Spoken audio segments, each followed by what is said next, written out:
Donc, on va clore cette journée avec la table ronde sur le terrassement. Alors, il s'agit d'un sujet dont on parle depuis un moment, parce que, il faut le dire, le travail avec les entreprises de terrassement est très peu abordé dans nos échanges. On en discutait donc avec Sébastien Ziegler. Et à notre connaissance, mais bon, si vous avez d'autres éléments, on est preneur.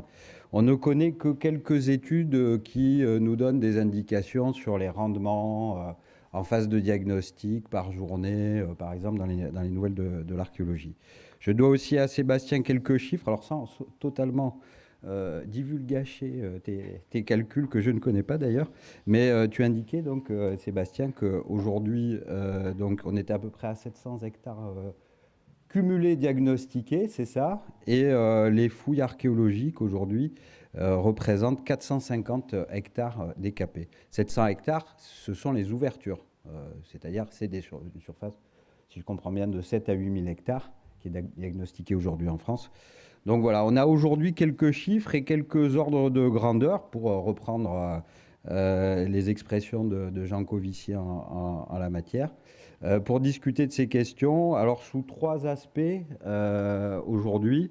Les aspects de méthodologie, dans un premier temps, qu'on va traiter avec nos quatre collègues. Les aspects d'innovation et pour finir, les aspects environnementaux et d'impact carbone. Voilà donc les invités pour cette table ronde.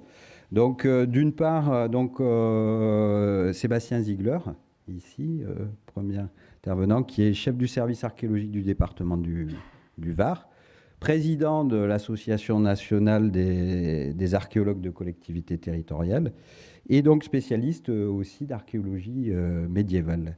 À sa gauche, donc Carlos Dias, qui est directeur des sociétés Terra et Corail Promotion, qui est à la fois terrassier mais aussi promoteur, puisqu'il réalise aussi des chantiers de construction.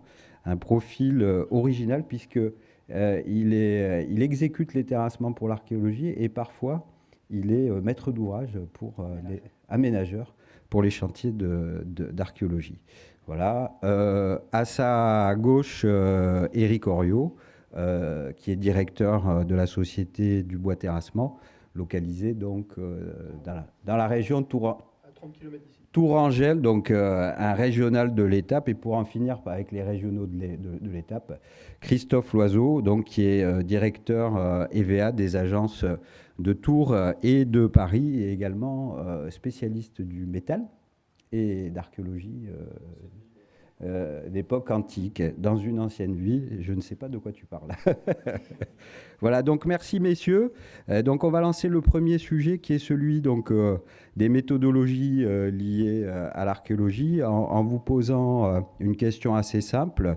Quels sont aujourd'hui les principes méthodologiques que vous mettez en place sur la partie, on va commencer par l'amont, la partie de décapage des chantiers? Éric. Bonjour à vous tous. Moi, je travaille régulièrement avec EVA sur la région centre. Aujourd'hui, on a deux méthodes, à savoir si les vestiges sont en partie très très haute, on va travailler en jet de pelle. Donc en règle générale, on a des binômes de pelle, à savoir la première décape et la seconde reprend le matériau pour l'emmener plus loin en dehors de la parcelle. Alors ça peut arriver qu'on ait trois pelles les unes derrière les autres. Donc la première, en règle générale, est une pelle je regarde les photos, mais une pelle d'une vingtaine de tonnes. Et ensuite, derrière, comme la seconde et la troisième pelle reprennent plus de cubes, on passe plus sur des pelles de 30-35 tonnes, histoire d'évacuer derrière et de sortir tout ça de la parcelle. La deuxième méthode, c'est de travailler soit avec des tracteurs ou avec des tombereaux. Auquel cas, c'est plus quand les vestiges sont plutôt plus profonds, parce qu'un tombereau ou un tracteur, lorsque c'est mouillé, on parlait de l'eau tout à l'heure, lorsque c'est mouillé, ça crée des ornières et ça peut être destructif pour les vestiges en dessous. Et donc là, lorsqu'on est sur cette méthode, on sort en fait la pelle des capes avec le suivi archéologique, charge dans les tombereaux et le tombereau part en dehors de la parcelle pour créer des merlons où on a un trax ou un bulle également en sortie de parcelle pour remonter les merlons, quoi. Voilà, donc en fait c'est principalement les deux méthodes employées sur la région centre. Et quels actuellement. sont les avantages que vous voyez en particulier au jet de pelle? Alors c'est une question pour Eric tout autant que pour Christophe. Qu'est-ce que cette méthodologie aujourd'hui présente comme avantage si on envisage l'ensemble du spectre? Alors, bon, je dirais il y a avantage et inconvénient. Donc, l'avantage, il est vrai que il n'y a pas de destruction de ce qui est en dessous. On roule vraiment pas sur la partie que l'on va décaper. Donc, en fait, dès qu'on arrive à la base, les pelles terrassent, décapent et jettent derrière. Ok, donc, en fait, on ne roule pas. Il n'y a pas de véhicules roulants qui vont rouler sur la parcelle. Ok. L'inconvénient, c'est qu'en règle générale, en rendement, bon, ça va moins vite que si on met des tombereaux qui sortent directement de la parcelle. Et je dirais, sur le plan environnemental, voilà, c'est la terre, on la reprend X fois, quoi. Une pelle, quand elle fait un jet de pelle, on va prendre la terre sur une quinzaine de mètres. Ça va, on la prend 7-8 mètres devant et on la met 7-8 mètres derrière. Et la seconde pelle refait la même chose et la troisième pelle refait la même chose. Donc effectivement, au niveau environnemental, voilà, je pense, moins bien que de mettre des tombereaux ou des tracteurs. Mais cette solution-là est réalisée lorsque, je le répète, lorsque les vestiges sont très hauts. Okay, et auquel cas, il n'y a pas de destruction des vestiges sur la partie qui n'est pas décapée, quoi. Et une question plutôt à Christophe. En revanche, du côté des archéologues et du chantier, au-delà de la protection des vestiges qu'offrent finalement les chenilles qui poinçonnent peu, il y a quand même un certain nombre d'éléments intéressants. L'avantage principal que j'y vois, alors moi je trouve que ça va assez vite, Eric, donc peut-être qu'on pourrait rediscuter des rendements, mais moi je trouve que ça va vraiment plus vite du jet de pelle. Non, le principal avantage, c'est que c'est fluide. C'est fluide, on n'a pas les tombereaux qui circulent auprès des équipes avec des émanations de gaz ou des grosses accélérations pour sortir d'ornières, de la poussière. Quand c'est bien fait, avec une jolie musique classique, c'est assez sympa hein, quand même. On l'a vu et on le fait sur des très gros chantiers. On l'a fait en région sur des chantiers qui font pas loin de 4 hectares. Et quand c'est bien orchestré, c'est hyper efficace, hyper fluide pour les équipes. Et c'est vrai que même sur l'état de propreté du décapage, c'est vraiment optimum. Enfin, nous, on y trouve vraiment beaucoup d'avantages. Il y a des inconvénients, Eric l'a dit, il y a un inconvénient principal, c'est la séparation des terres. C'est-à-dire qu'effectivement, il faut que ce soit assez peu profond pour un aménageur qui souhaiterait une séparation des végétales et des stériles, ça va poser problème, quoi. Bon, après, les notions de végétal à 30 cm en Beauce, bon, voilà, en général, on met ça en tas et ça pose pas trop de problème, quoi. D'accord, on reviendra, je pense, un petit peu plus tard sur la question par rapport à la végétale. Je me tourne à présent vers plutôt les personnes qui travaillent dans le sud. Quelle est, Sébastien, Carlos, aujourd'hui vos approches en termes de terrassement ou des partages d'expériences plus largement? Et là, je parle plus au président de l'ANACT. On a déjà un peu évoqué le sujet sur des approches alternatives en termes de terrassement. Alors, bonjour. Donc, on a les deux méthodes également sur Toulouse, bien qu'on ait une région un peu plus sèche. Le jet de pelle, on essaie de... Enfin, ça consomme plus de matériel, clairement, le jet de pelle, puisque quand on met une pelle mécanique avec un tracteur, hein, on a 2 engins, alors qu'un jet de pelle, souvent, c'est 3 ou 4 pelles. Alors, jusqu'à présent, on a les vestiges quand même qui se trouvent à 40-50 cm, donc on a moins le problème.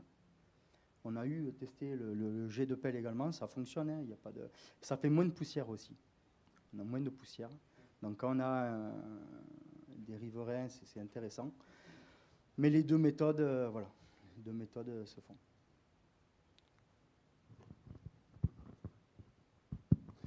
Donc moi je vais me faire le porte-parole un petit peu de ce que Grégory a déjà parlé tout à l'heure hein, en méthode alternative. Alors c'est vrai que ça vient... ce genre de choses, les phasages de décapage sur chantier, on le voit depuis longtemps, mais on l'a toujours vécu avant comme une contrainte due à des préconisations de chantier, parce qu'on n'avait pas de possibilité de stockage, etc. Voilà. Et maintenant, c'est vrai qu'on peut l'envisager, et le Calvados l'a fait, comme une méthode de travail, mais aussi de confort de travail pour la gestion de l'eau, pour la gestion des équipes. Ça demande de la confiance, même y compris au sein des équipes. L'archéologue, quand on en parle, Et les CRA nous préconisent souvent un décapage complet. Pourquoi? C'est pour connaître le chantier, pour connaître tout le site d'un coup et qu'on n'ait pas de surprise à la fin sur la dernière phase de décapage où on se retrouve avec je sais pas, la tombe collective néolithique que personne n'avait vue, y compris au diagnostic, et elle sort dans la dernière phase, et là on est mal, et on est tous mal. Alors que si on avait tout décapé d'un coup, on l'aurait vu, et voilà. Donc on a toujours cette crainte-là, cette phobie de la dernière structure qui sort la dernière semaine, et dans laquelle on est coincé, mais si on arrive à se raisonner, on a cette possibilité-là, donc de phasage du décapage qui permet de moins consommer. Techniquement, c'est quand le Calvados l'a expérimenté, c'est une économie de 20% d'engins, puisqu'il y a moins de circulation d'engins. On a besoin de mettre la terre moins loin, parce qu'elle est stockée au fur et à mesure. Donc on consomme moins. Donc c'est une économie financière, c'est une économie environnementale. Qui est intéressante. Alors c'est pas applicable, c'est comme toujours, c'est pas applicable partout, c'est pas applicable systématiquement, voilà, mais c'est peut-être une chose à envisager sur certains chantiers. Merci beaucoup. C'est effectivement un aspect intéressant et je pense qu'il va nous amener à réfléchir sur certaines opérations, à la façon dont on appréhende le terrassement, ou même, Laurence le disait tout à l'heure, sur les discussions qu'on peut avoir sur les cahiers des charges quand on a la chance d'être expert à la CTA. C'est des sujets qui peuvent être discutés, et 20% de carburant en moins, du coup, c'est quand même quelque chose. Si on se place cette fois-ci du côté du tas de terre, on a parlé un petit peu de terre végétale. Il y a aussi à ce niveau-là un enjeu, puisque effectivement cette terre, elle a une richesse, elle a de la vie. Quelles sont aujourd'hui, pour les professionnels du terrassement, les règles de l'art pour stocker la terre végétale, pour ne pas la martyriser et pour la remettre en œuvre et qu'elle puisse reprendre sa vie et son potentiel? Alors, en règle générale, lorsqu'on crée des merlons en dehors de la parcelle, on ne fait pas des merlons de plus de 2 mètres de haut. On ne ramène pas trop de compactage en fait, sur l'état. Généralement, c'est monté avec un bulle. Alors bon, pour ma part, c'est un D5 LGP, donc c'est avec des chenilles très très larges. Ça poinçonne très très peu.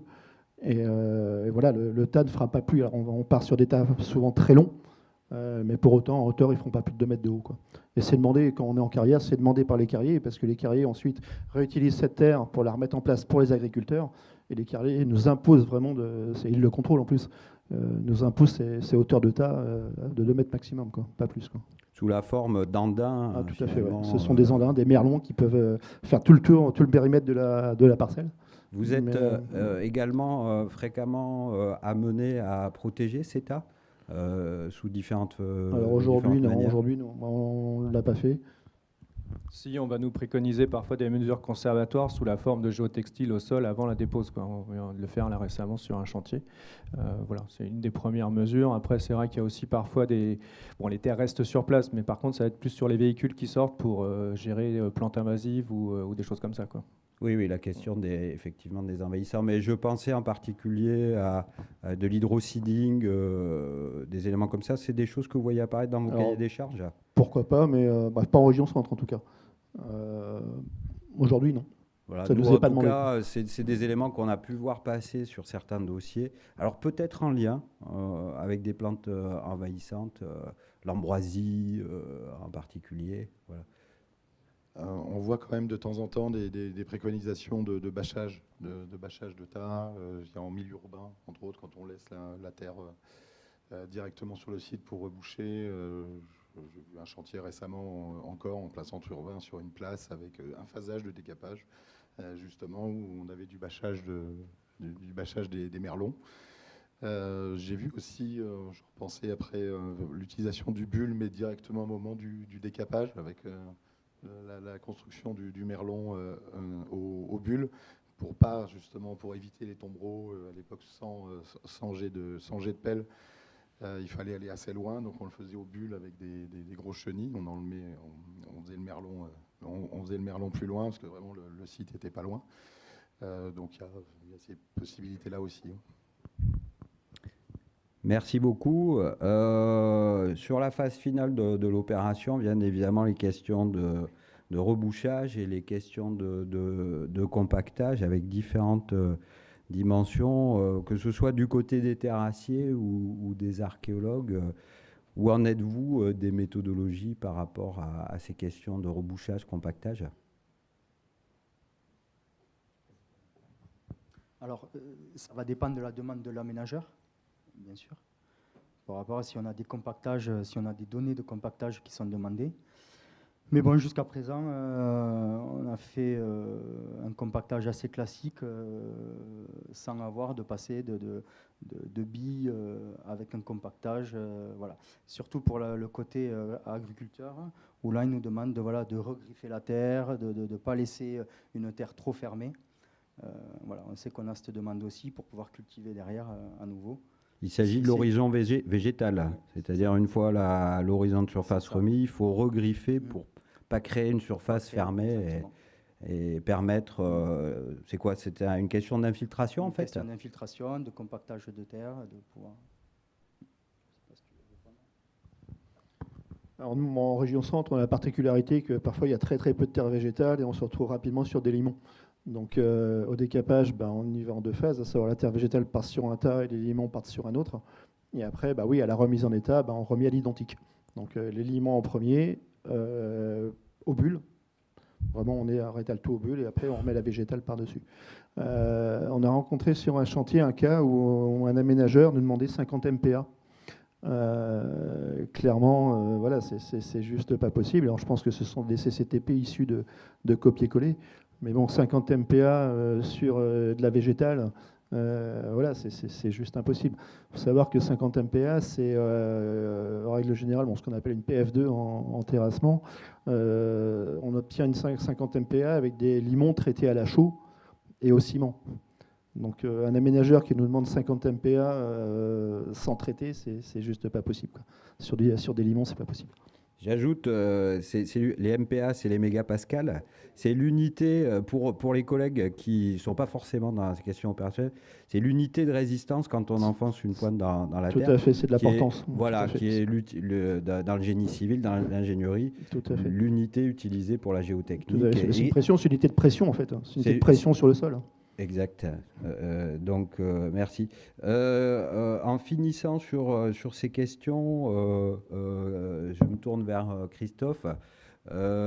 Tu indiquais lors de notre échange de préparation que oui, les terrassiers permettaient de décaper, oui, permettaient de reboucher les sondages, mais leur rôle ne s'arrêtait pas forcément toujours ici. En fait, on parle là de méthodologie, moi je parlerais plus de chaîne opératoire. Effectivement, Eric, le travail qu'on fait, mais aussi avec d'autres, c'est dès la phase de réponse, quoi. En fait, c'est là que va se passer toute la budgétisation du décapage, les choix aussi de stratégie de décapage. Donc là, on a besoin, dès la connaissance d'un marché, d'aller sur place, d'aller voir. Il y a toute la connaissance qu'eux peuvent avoir du secteur, qui est évacuation des terres en décharge. Le prestataire local, pour moi, il est fondamental, parce que effectivement, les terrassements coûtent cher, l'archéologie coûte cher, et c'est bien aussi d'expliquer aux aménageurs qu'une partie de ces montants retombe aussi dans une économie locale, quoi. Je pense que c'est important de le dire. Voilà, il y a aussi tout le travail qu'on peut faire sur la connaissance des réseaux, sur les terres polluées, parce que là, on prend des cas qui sont plutôt du rural pour la région. Il y a aussi de l'archéologie urbaine. Et quand, voilà, enfin, au moins pour la casquette parisienne, les problématiques de terres polluées, on a un cas en ce moment à Paris auquel on répond, c'est un vrai enjeu. Si on ne prend pas la mesure de la pollution, de son évacuation, de son traitement, des protections des collègues également, bien évidemment, on se loupe, quoi. On se loupe direct. Donc, et ce travail, on le fait aussi parce que au-delà du terrassement, ils sont aussi des sachants sur toutes les problématiques de traitement, quoi. Juste une chose sur le rebouchage, j'en profite, parce que c'est un vaste sujet aussi. On a vu des opérations de rebouchage, et encore récemment, qui étaient plus longues que la fouille. On parlait de la pluie, on parlait des conditions d'eau.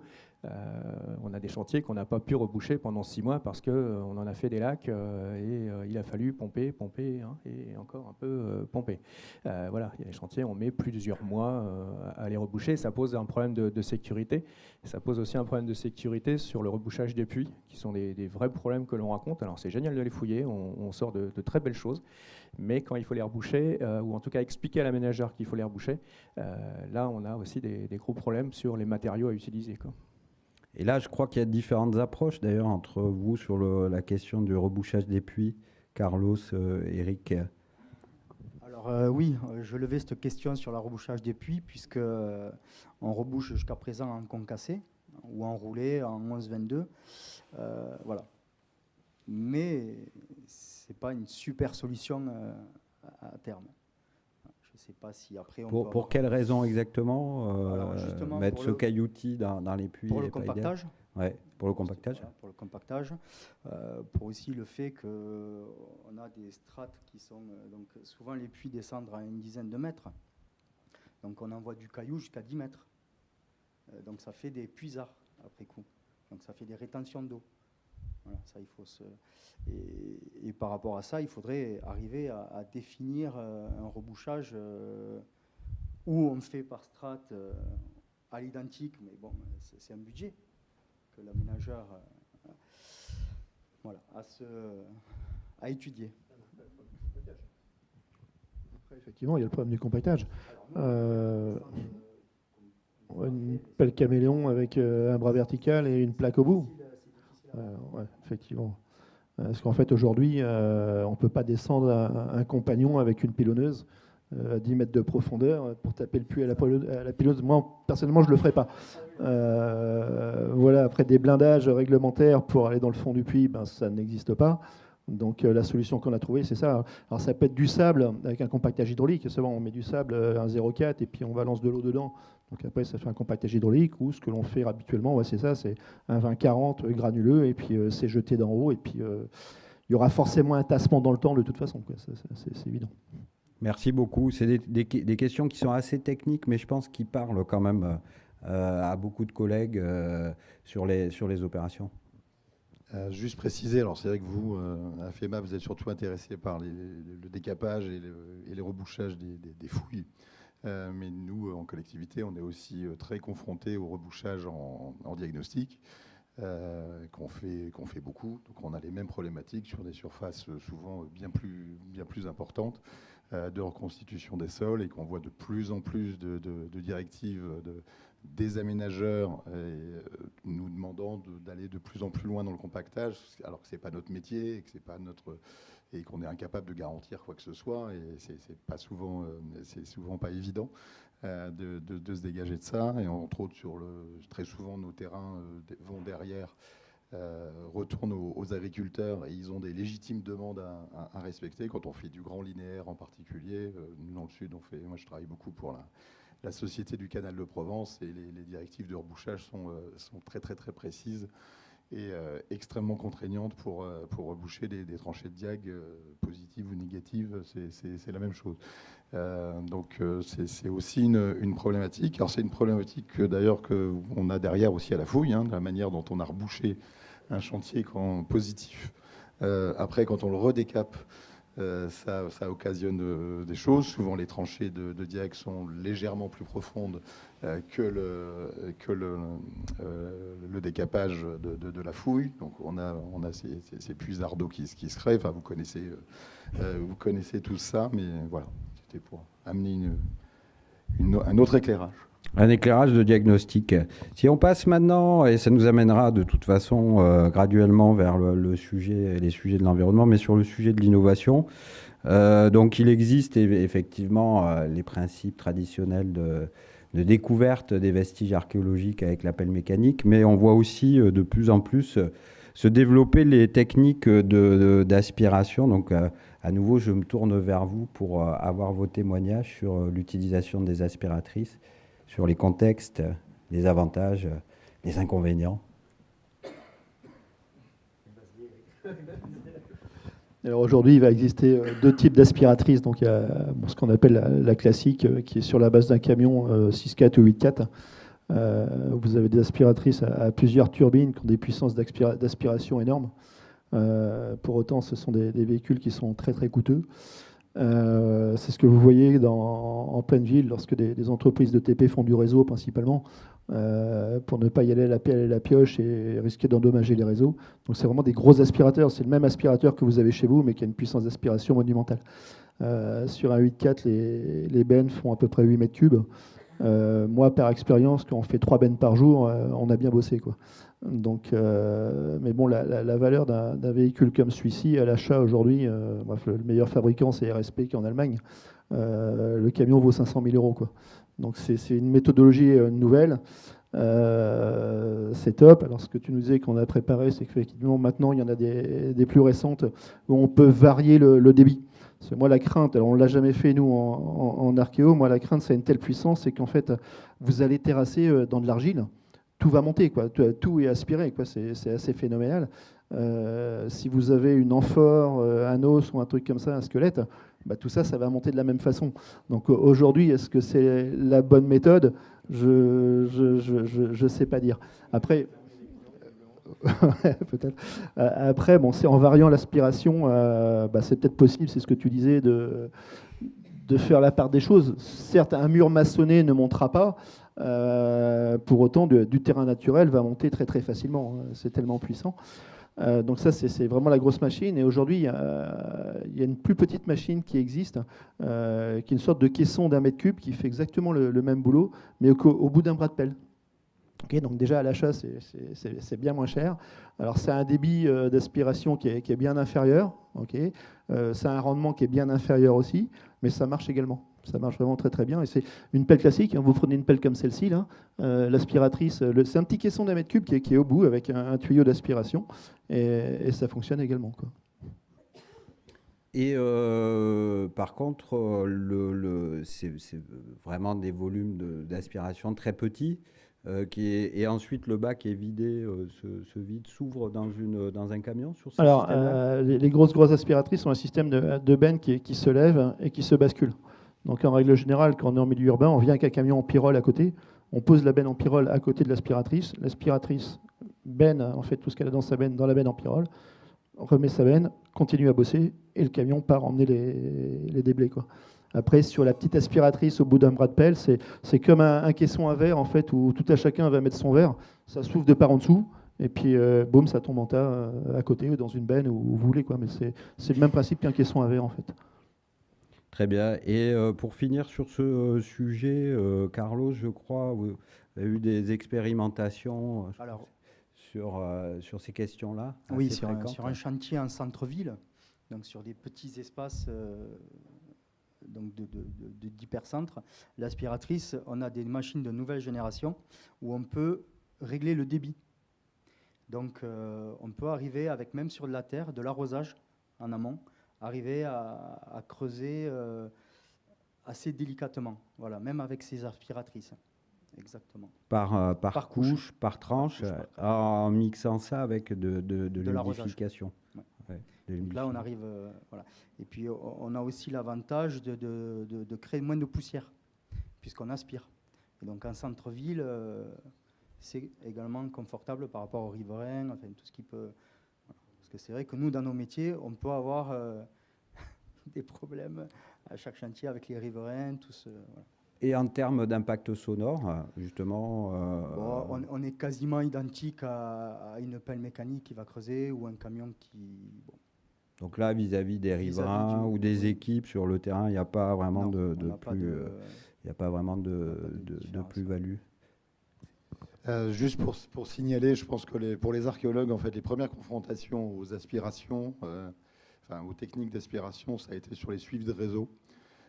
Qui, de plus en plus, les archéologues interviennent en suivi de réseau un peu partout, d'ailleurs selon des modes de prescription qui sont extrêmement variables. Ça va de la fouille directe au diagnostic, au sondage. En France, chaque SCRA fait à sa sauce ou quasiment.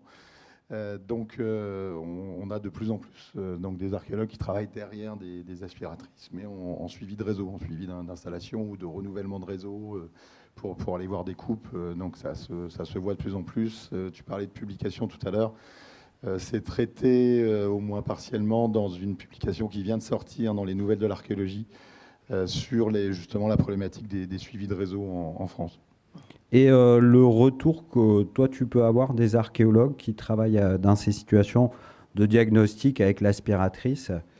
Alors, je crois que voilà, c'est vraiment un changement d'habitude, hein. C'est complètement un changement d'habitude. Après, en suivi de réseau, de toute façon, on est toujours obligé de travailler quasiment après les dégâts. Donc, je veux dire, tant qu'on n'a pas fait la tranchée, c'est compliqué de suivre un réseau. Donc, ça change pas trop nos habitudes. On travaille surtout en coupe, en suivi de réseau malheureusement, et surtout dans les milieux urbains avec énormément de réseaux déjà installés. Donc c'est beaucoup pour vider du sable en fait, hein, vider le sable des tranchées de réseau qui sont déjà là. C'est pour retourner voir des anciennes coupes. Sur les nouveaux réseaux les plus profonds, ceux qui maintenant les systèmes de chaleur, etc., qui vont à 3-4 mètres, on n'est pas dans l'aspiratrice généralement. La plus-value en termes de sécurité est appréciée quand même? Le fait non, c'est pas quelque chose qui remonte particulièrement? Je pourrais pas me prononcer là-dessus. Je pense que les problématiques sont les mêmes, hein, en termes de sécurité. Sécurité réseau, hein, voilà, s'entend. oui, si on a des réseaux, je pense que voilà. c'est pour ça. Mais après, en termes d'intervention dans la tranchée, oui, bien sûr. Après, le trou et le trou, la terre a ses dangers. Mais je parlais plus de on danger. risque moins de péter le gaz. Ouais. Voilà, du réseau ou une petite haute tension souterraine. Voilà. Hein, parce que ça peut toujours faire un petit peu mal. Juste là-dessus, mais je laisserai aussi Eric préciser sur la partie sécurité pour ces systèmes-là. L'aspiration aussi pour l'archéologie du bâti. Quand on est obligé d'intervenir aussi dans des caves, des salles souterraines ou même dans des bâtiments voilà, qui ont été abandonnés depuis longtemps, c'est des systèmes qui sont très pratiques, quoi. Parce que voilà, c'est des gravats la plupart du temps qu'il faut dégager assez vite. On a eu un cas, je crois, à Châtellerault sur un pont à étudier par des collègues et l'entreprise a fait venir une aspiratrice et tout est parti comme ça. Mais bon, voilà, c'était des remblais modernes, surveillance avec les archéos quand même, mais voilà, c'est assez pratique dans ce cas-là, quoi. Et une question, jusqu'à quelle longueur de tuyau d'aspiration on peut compter? Alors précisément, je ne vais pas vous dire précisément, mais on peut aller jusqu'à 50 mètres. Il y a des trains effectivement de tuyaux, ils mettent des trains de tuyaux pour aller dans des caves, pour aller dans une cour intérieure, etc. Le camion ne pouvant pas rentrer, il reste à l'extérieur. Alors il est vrai que plus vous avez de tuyaux, plus vous perdez en aspiration, en débit. Pour autant, on peut aller une cinquantaine de mètres, ouais, sans problème. Et ça pose pas de problème entre l'opérateur qui est... En règle générale, l'opérateur ne tient rien, il n'y a pas d'opérateur au bout. Donc soit on fait le trou à côté, et c'est vraiment la trompe d'un éléphant. Moi, je ne sais pas si vous avez déjà vu les aspirateurs. Il y a une entreprise qui s'appelle Aspirateur, donc c'est une trompe d'éléphant. La trompe d'éléphant, en fait, va faire le trou à la verticale et aspirer de suite. Et quand on va à 50 mètres comme ça, en règle générale, ils ont une mini-pelle au bout. Et le tuyau passe par-dessus la cabine de la mini-pelle, est verrouillé au bras de la mini-pelle, et c'est la mini-pelle qui manipule la trompe, parce que un homme, même deux, même trois, même quatre, vous ne tiendrez pas le tuyau quand la machine commence à aspirer. C'est juste pas possible, quoi. Donc quand on va vraiment très très loin comme ça, il existe des mini-pelles qui font 80 cm de large pour passer dans des portes, etc. Donc en fait, il y a ce système-là. C'est la mini-pelle qui a le tuyau au bout de son bras et c'est elle qui manipule le tuyau, quoi. Oui, on voit, et ça c'est quand même une surprise, je crois, pour nous tous, la gamme d'outils finalement qu'on peut imbriquer. Tout à fait, on peut mêler finalement la pelle mécanique je pense avec que l'aspiration. Chaque aspirateur, j'entends par aspirateur, à savoir chaque entreprise qui a des aspiratrices, réfléchit pour aller plus loin, pour faire mieux, voilà. Et il est vrai que ça, c'est judicieux, quoi. Merci beaucoup. Ainsi, pour en revenir à la sécurité tout à l'heure, il est vrai que l'aspiratrice, la trompe de l'éléphant est à la verticale en train d'aspirer. Et si vous avez des compagnons autour, il y a zéro risque.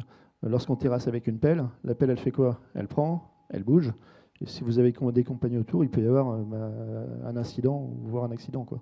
Alors que l'aspi, sa trompe est là et il y a zéro risque. Ou un réseau qui apparaît au pied de la pelle. Par exemple. Qu'on n'avait pas Également, forcément vu. tout à fait, ouais. Donc on imagine un peu les choses. Merci beaucoup. Troisième et dernier volet, les questions environnementales. Alors qui nous anime ici aujourd'hui, mais qui nous anime aussi dans des échanges avec Paris, avec la sous-direction de l'archéologie.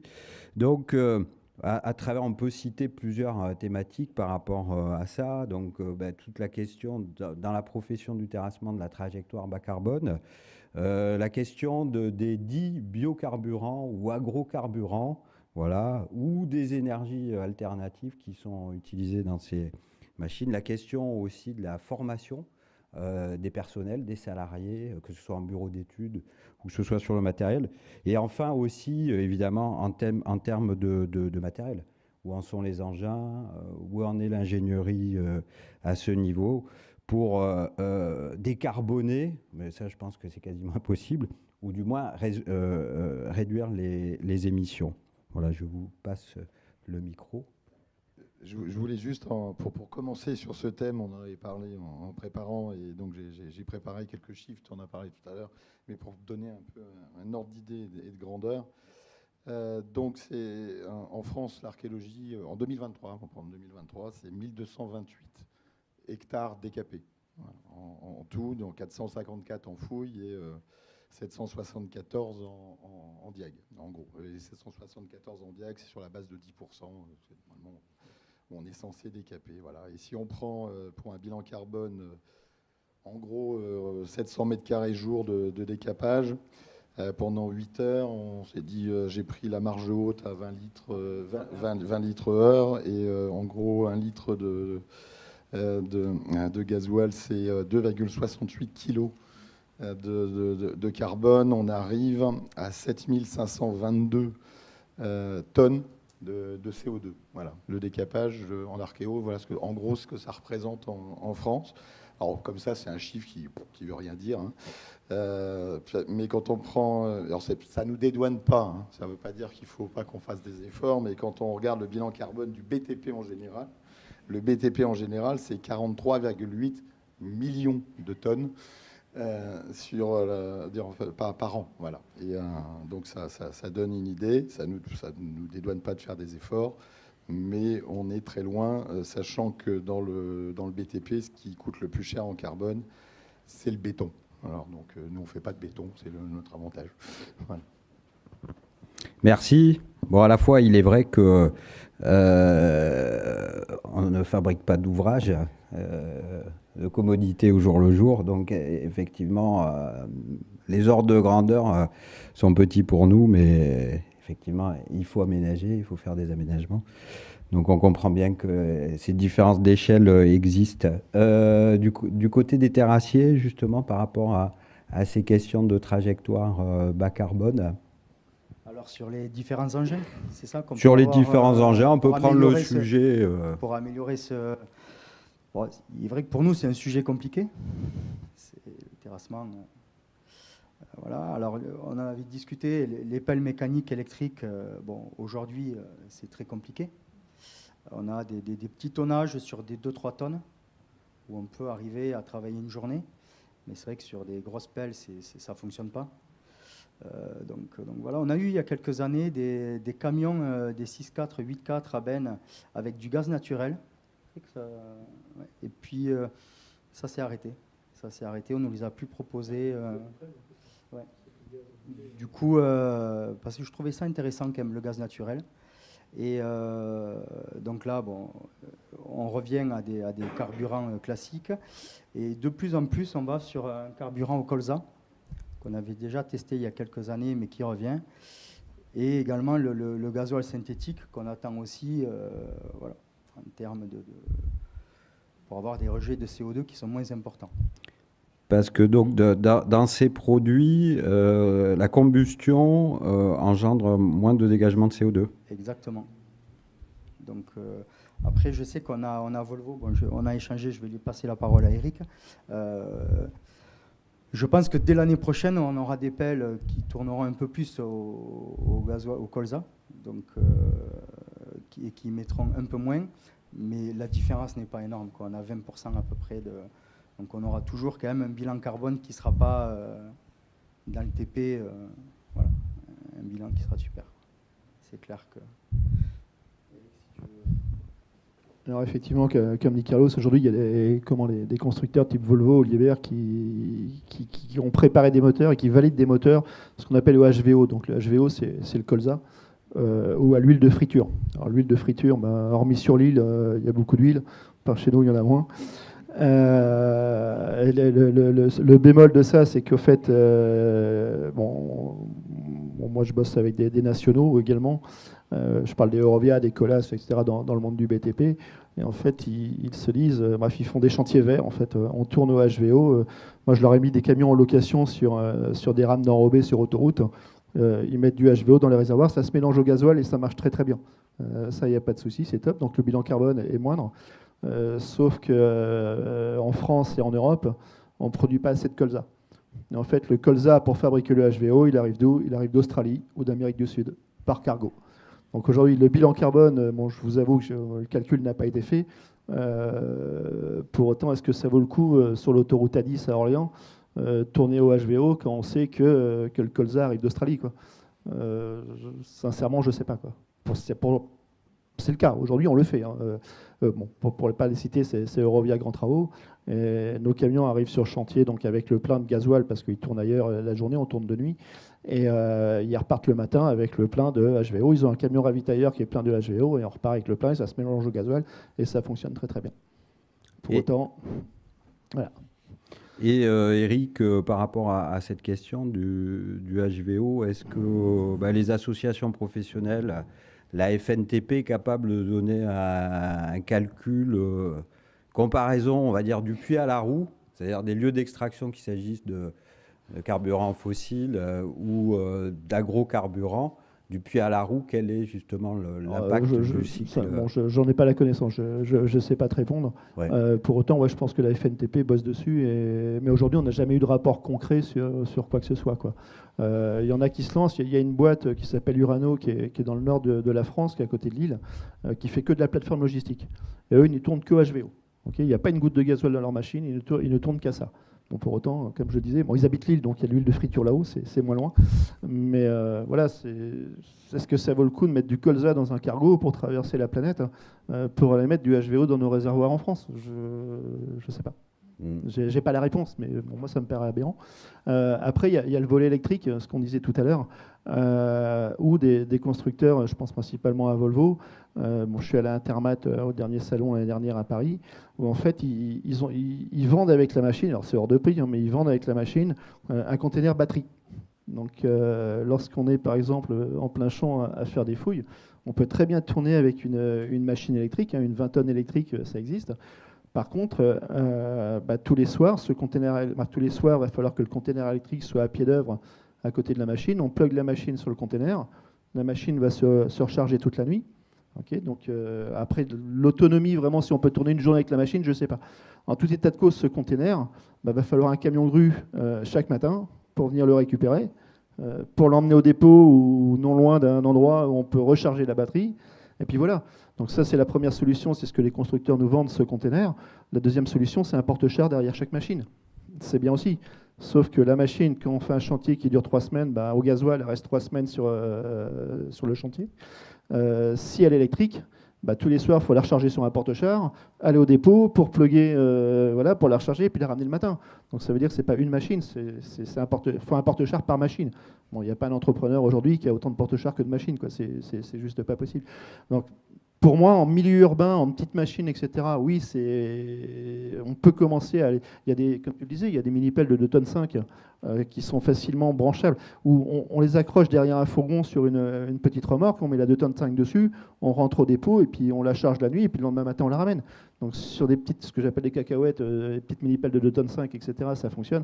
Sur des grosses pelles aujourd'hui, c'est pas prêt, quoi. Même si les constructeurs nous vendent des trucs, c'est beau ce qu'ils nous vendent, mais voilà. Après, il y a l'hydrogène. Alors, moi, je crois plus à l'hydrogène. Alors après, ça devient de la technologie. Il va falloir que tout ça avance. C'est mon idée, elle est perso. Je devrais peut-être poser un brevet, mais bon, je pense qu'il y en a peut-être qui l'ont posé. L'hydrogène, ce que je pense, c'est que demain, ça sera de l'hydrogène et qu'on arrivera avec une cartouche. Une cartouche comme votre stylo plume à encre, là. Tous les matins, on arrivera avec une cartouche d'hydrogène qu'on mettra dans la machine. Et puis le soir, on la renlèvera. Et puis on ira au dépôt la recharger pendant la nuit. Et puis le matin, on la ramènera, on la remettra dans la machine. J'imagine ça comme ça. Je ne sais pas si c'est comme ça que ça se passera, mais je pense que là, il y a quelque chose à jouer de cette façon-là. Quelque chose de transportable, un réservoir transportable qu'on met sur la machine et qu'on enlève le soir lorsque c'est vide, quoi. Voilà. Donc pour l'instant, on continue à tourner au gasoil non routier, et puis on est au GNR, et puis voilà, quoi. Alors, je crois que sur l'hydrogène, le bilan carbone n'est pas non plus excellent parce qu'il faut, il faut amener de la puissance pour créer de l'hydrogène et donc de l'énergie pour faire de l'énergie. Et à la fin, le ratio est pas si bon. Mais c'est vrai que pour les pelles électriques, on connaissait aussi pareil, c'est toujours pareil, c'est de renverser un peu la façon de voir les choses. On pensait engin électrique jusqu'à maintenant pour les milieux confinés, pour des problèmes de sécurité, et voilà. Et on travaille avec des mini-pelles électriques pour ne pas avoir d'émissions et gazer nos agents. Mais c'est vrai qu'on peut aussi y penser dans certaines conditions maintenant pour des problématiques environnementales, pas seulement pour des problématiques de sécurité. Alors je ne me rends pas compte au niveau du prix. Est-ce que c'est en termes de location, est-ce qu'une mini-pelle électrique est beaucoup plus chère qu'une mini-pelle gasoil? C'est quasiment x2 ou x3, je crois. C'est x3. Hein. Ouais. Après, ici, sur l'électrique, j'ai une anecdote où Volvo, en fait, poids lourd, je parle poids lourd, a prêté à un transporteur sur Blois un joli tracteur électrique, donc 100% électrique, comme les Tesla, on va dire, comme les voitures. Et en fait, le transporteur est parti des Carrières au nord de Blois pour descendre dans le sud du Loir-et-Cher. En règle générale, avec un camion thermique, on fait 3 tours dans la journée. Ben là, il a fait 2 tours, et puis il a regaré le camion électrique, et puis il a repris son diesel pour faire le 3e tour. Donc je pense que ça va venir, tout ça, voilà, il y a de l'ingénierie derrière, il faut que ça se développe. Mais aujourd'hui, c'est pas prêt, quoi. Voilà, ça fonctionne pas, quoi. Et ce sera ma dernière question. Si on comprend bien quand même que sur les engins de gros tonnage, l'électrique, il y a un problème. Par contre, on sent quand même que sur le petit matériel, il y a peut-être quelque chose à faire. Alors là, on est toujours un peu dans les chiffres, mais bon, vous comprenez bien que dans cette table ronde-là, il y a des aspects d'ingénierie et on y est quand même habitué dans la profession. Quelle est en kilowattheure à peu près la capacité, mettons, on va dire sur un engin usuel pour nous autres archéologues, c'est-à-dire une mini-pelle de 4 à 5 tonnes. Vous avez une idée en tête des capacités? Alors sur les 5 tonnes, on a des batteries de 50 kW. 50 kW, ouais. Et donc on a des autonomies quasiment de 7 heures. Donc jusqu'à 5 tonnes, ça fonctionne. Sur des machines, donc on peut être sur la fouille complémentaire. Par exemple, on peut envisager, au lieu d'avoir une pelle de 8 à 10 tonnes, on peut envisager de mettre deux pelles de 5 tonnes électriques. C'est faisable. Et plugger, voilà. La nuit, voilà, recharger la nuit. Ouais. Heure de recharge, on peut recharger sur du 7 kg. Donc ça reste des bornes quand même assez classiques. Wallbox classique. Ce qui représente un temps de chargement de 8 heures. De 8 heures.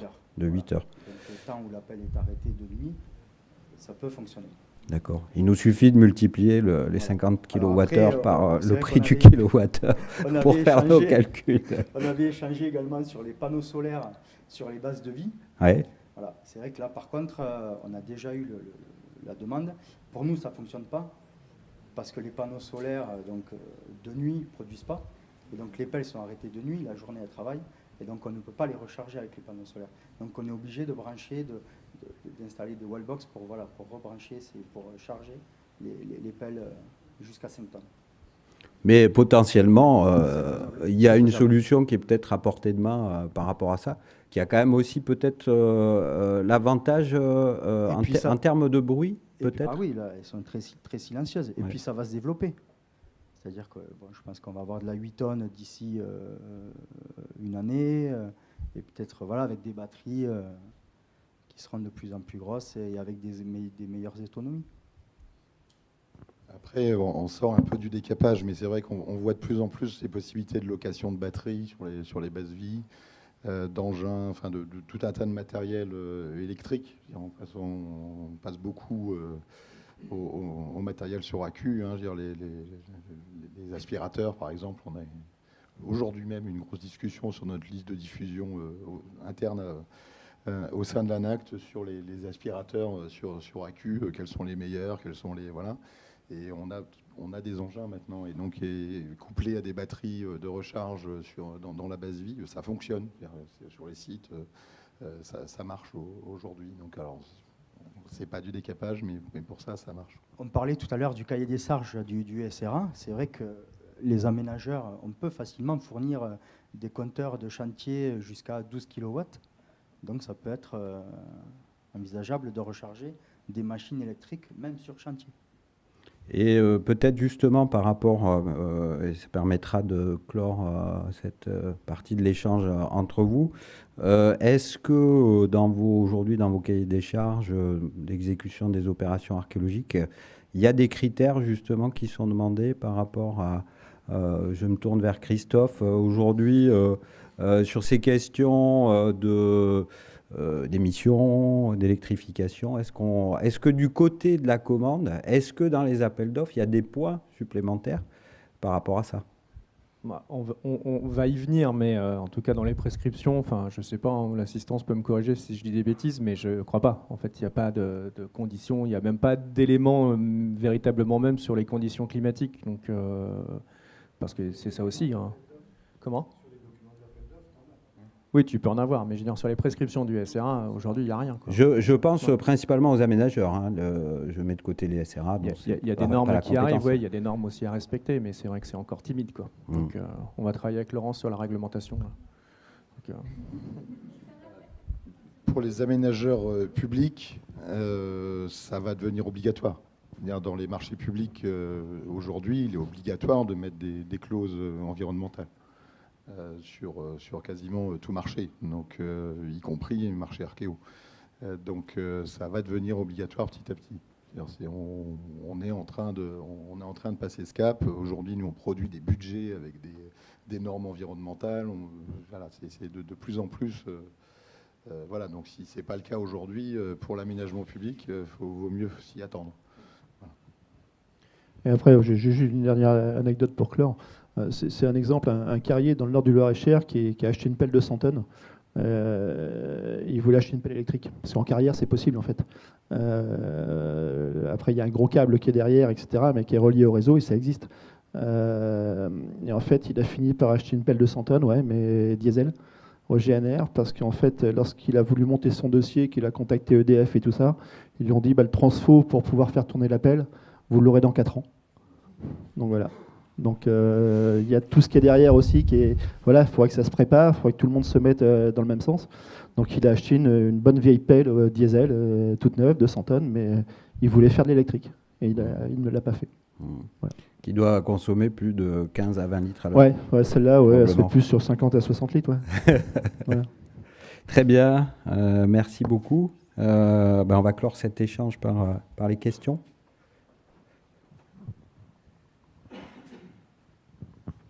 Est-ce que vous avez eu... Ça marche ? Oui. Est-ce que vous avez eu les cas de terrassement d'anciens viviers, d'étangs, voire de canaux ? Et si c'est le cas, est-ce que les terres qui en sont extraites sont considérées comme polluées ? Parce que, en fait, ces terres-là sont des vases.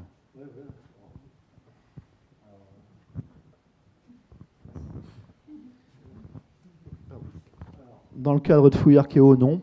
Moi, étant dans le Loir-et-Cher, la Sologne est juste en dessous.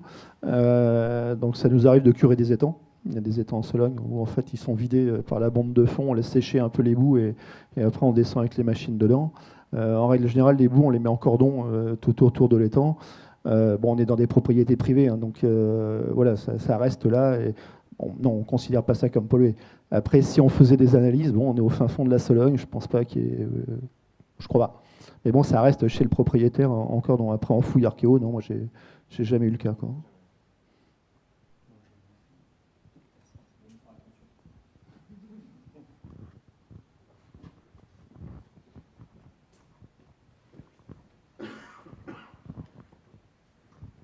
Moi, j'avais une question par rapport aux discussions ces dernières semaines avec la sous-direction d'archéologie sur cet aspect-là.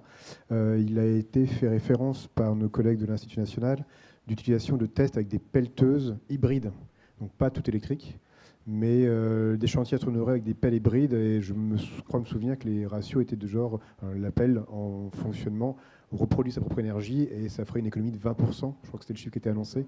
Est-ce que vous avez connaissance de ce point-là ? Non, vas-y. Alors, oui, il y a une marque qui fait ça, qui s'appelle Komatsu, qui est une marque japonaise. Mais c'est toujours le même problème. Sur des pelles de gros tonnage, il faut pouvoir la recharger. Donc, s'il faut la mettre sur un porte-char le soir et revenir le matin, C'est avec recharge obligatoire, c'est pas une autoproduction de...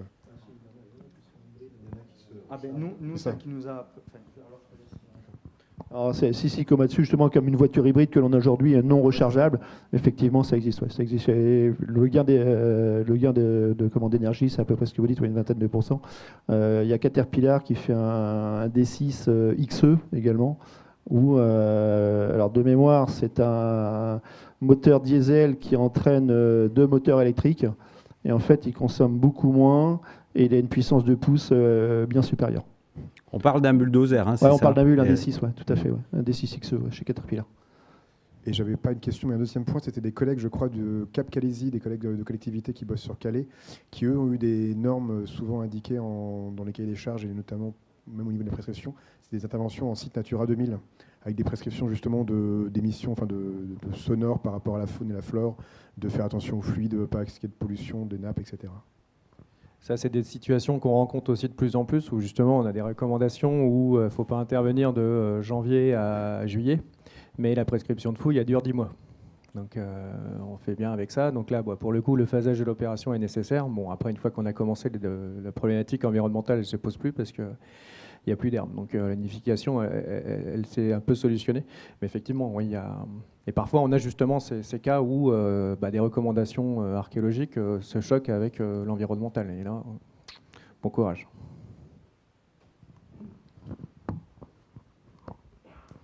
Oui, c'est des choses qu'on rencontre de plus en plus en diagnostic. Alors, je crois que c'est partout en France, hein, mais dans le sud. Pour l'anecdote, moi je suis de plus en plus confronté, par exemple, à devoir fonctionner avec des maîtres chiens devant la pelle pour ramasser les tortues avant qu'on les tue.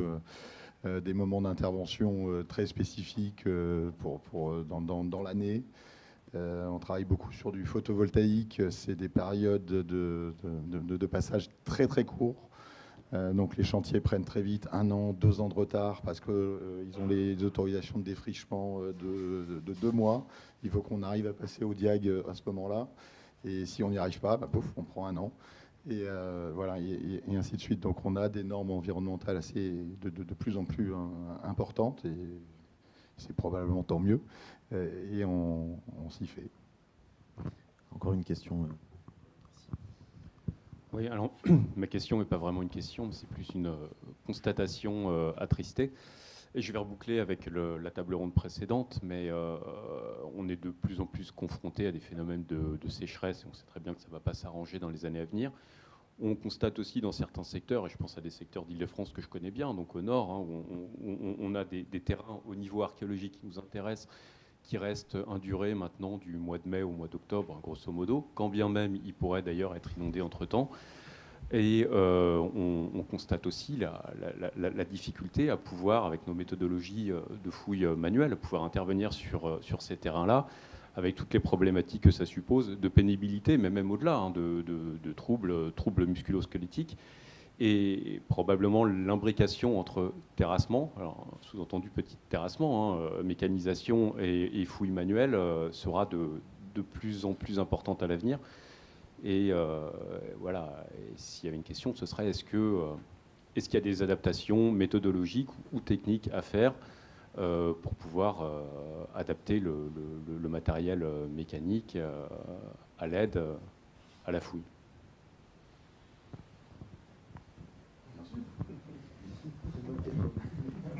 C'est vrai c'est un sujet qu'on n'a pas abordé, mais qu'on connaît depuis longtemps. Hein, c'est la mécanisation de la fouille. Hein. On mécanise tous la fouille.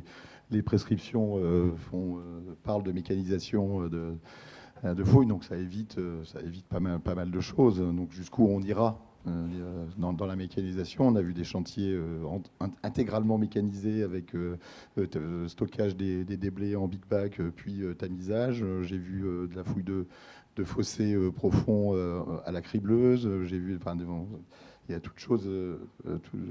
plein de choses qui sont possibles. Après, à un moment, pour moi, il y a un problème aussi d'éthique, de déontologie. On n'a quand même pas les mêmes résultats quand on fouille, quand on mécanise à outrance, et on a fait très souvent de la mécanisation un absolu, alors que c'était plus un défaut de moyens. Voilà, donc un défaut de temps, c'est avant tout pour gagner du temps, et c'est pas pour mieux fouiller. Alors il y a débat, il y a des tas de gens qui vous diront mais non, on fouille très très bien avec une mini-pelle, un fond de cabane mérovingien. Mais j'ai eu ce débat à Montpellier il y a quelques années. Mais voilà, c'est toujours cette limite-là. Mais c'est vrai qu'on pouvait. Et globalement, j'avais envie de reboucler quasiment les 3 tables depuis les 4 tables du jour, depuis la formation jusqu'à la gestion de l'eau. J'ai un chantier de programmé tous les ans qui se passe en juin-juillet à Draguignan, dans la cuvette de Draguignan. C'est une chaleur horrible. La terre est dure comme pas possible. On est dans une région où on a des villages qui n'ont pas d'eau du tout. Donc je me vois mal faire du tamisage avec de l'eau potable. C'est juste pas possible, c'est juste pas envisageable. Éthiquement, tamiser à l'eau potable quand vous avez le village d'à côté qui n'a pas d'eau et qui est livré par camion citerne. Voilà, donc c'est les enjeux qu'on peut avoir aujourd'hui, en particulier dans le sud de la France, et qu'on aura de plus en plus. Juste pour compléter les remarques, le lien opérateur et terrassier, il est intéressant dans ces cas-là sur la réactivité aussi du terrassier, quoi. On le voit là cette semaine, enfin je sais pas, oui cette semaine c'était une journée avec un mois de flotte, quoi. Donc quand tout se passe bien, on prend un mois de flotte. Enfin, j'ai souvenir qu'on s'est appelé un jour où il fallait que tu m'enlèves les tracteurs pour m'envoyer le lendemain matin 8 pelles mécaniques. Bon, t'as raccroché, je crois, je sais plus. Mais en fait, c'est ça aussi, c'est se dire bon, si tu réagis pas vite, c'est le chantier qui est en pénibilité, quoi. Et donc l'équipe. L'autre regard qui est intéressant aussi du terrassier, c'est pas que sur les terrassements, mais c'est aussi tous les équipements annexes. On a parlé tout à l'heure des bases vie, mais c'est vrai que du fait des chantiers sur lesquels vous pouvez intervenir, ça va être des outils sur les véhicules de chantier. Parfois, on a des grandes surfaces et c'est vrai que souvent, vous avez été étonné de nous dire mais en fait, il n'y a pas de véhicule, mais parce que c'est des habitudes qu'ils ont. Donc en fait, ils nous guident aussi là-dessus. On parle chez nous ici, EVA, de brouettes motorisées. Voilà, c'est des outils qu'eux ont l'habitude de voir et qui nous conseillent et vers lesquels ils nous guident, qui peuvent en plus être électriques. Ce serait vraiment génial. Donc on lance les tests. Alors, je ne vais pas me faire l'oiseau de mauvais augure, mais nous, on a une question qui nous préoccupe beaucoup en ce moment au sein des collectivités, parce que ça nous touche immédiatement, mais ça touche l'archéologie directement et ça touche le BTP en général. C'est ce qu'on appelle le ZAN, c'est-à-dire le zéro artificialisation nette. C'est-à-dire que les grandes surfaces de décapage, c'est bientôt fini. On est bientôt dans la reconquête des bourgs, on est dans les terres polluées, on est dans des problématiques de genre, et beaucoup moins sur ce qu'on a connu, l'âge d'or de l'archéologie préventive, c'est les ZAC, c'est les zones c'est les entrepôts Amazon, c'est ces énormes surfaces qui nous sortent d'ici sur 10 hectares et on s'éclate et on fait de la grande surface et c'est magnifique et on n'avait jamais vu ça, mais c'est fini. Ce type d'aménagement-là sont finis et on va vraiment sur la petite surface, des chiffres qu'on disait tout à l'heure. C'est pour les fouilles, c'est 400, donc j'ai dit 450 hectares pour 482 fouilles. Donc on est sur moins d'1 hectare par fouille en général. Donc c'est vraiment ces chiffres-là qu'on a aujourd'hui en fouille et ça va aller en diminuant encore.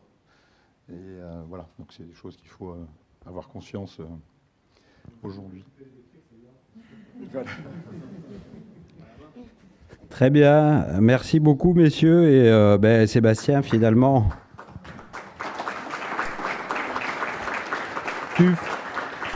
Tu me fournis une bonne transition donc pour rappeler que la semaine prochaine donc se tient le congrès de l'ANACT où justement d'autres réflexions, alors dans la lignée, dans le même sillon que celle qu'on mène aujourd'hui, seront conduites sur les questions de pollution qui sont évidemment extrêmement importante sur les questions d'intégrité scientifique. Et vous avez eu la gentillesse d'inviter la FEMAP, d'ailleurs, à faire un travail commun là-dessus. On présentera une communication commune.